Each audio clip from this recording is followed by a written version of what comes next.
To load employees on the system, you first have to create a login username for the user and then load their employee details. The username is used to gain access to the site.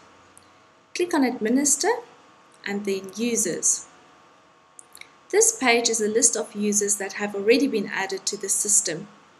We see the name of the user, the roles that they have been linked to, and an edit link. To add a new user, click on the Add User tab at the top. Fill in the details. The username is the name of the user they will use to log in. For example, Joe Summers. Fill in the email address.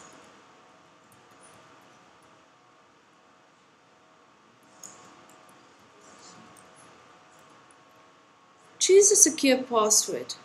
For example, Joe1 Summers.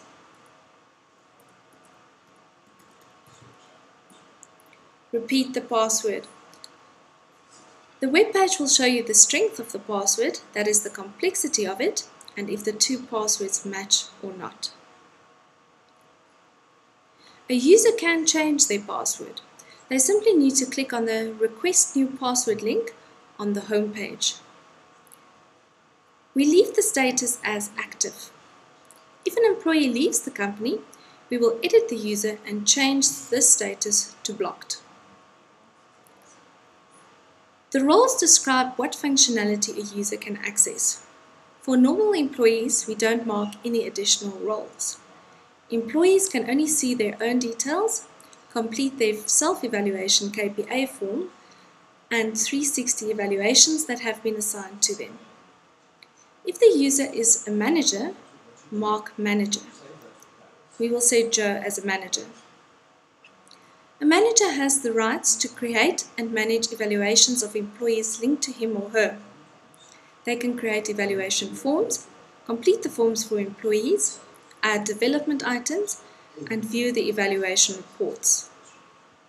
If the user is an HR manager, mark HR manager.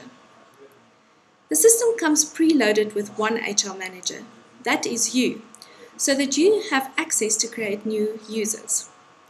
The HR manager can create users and employees and link them to their managers. The HR manager also has an overview of the status of all evaluations, so that they can make sure that managers are up to date. If the user is a financial director, mark Financial Director. The financial director can declare and distribute bonuses based on the evaluation results. You can mark more than one role for a user. For example, a user can be both the HR manager as well as a manager. The roles for site admin and webmaster are for administrators of the site and should never, and I stress this, should never be assigned to users. Mark the Notify User of New Account block. This will send a mail to the user once the account has been created. Press the Create New Account button.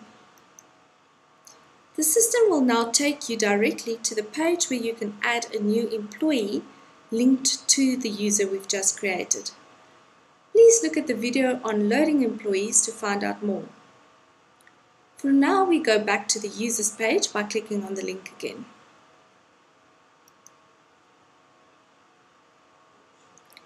In the list, we see our new user, Joe Summers, and we see that he has a role of manager. If we need to edit any of his account details, click on the Edit link. If a user has forgotten their password and you want to manually reset it, you can also do it over here. Watch the next video on loading employees.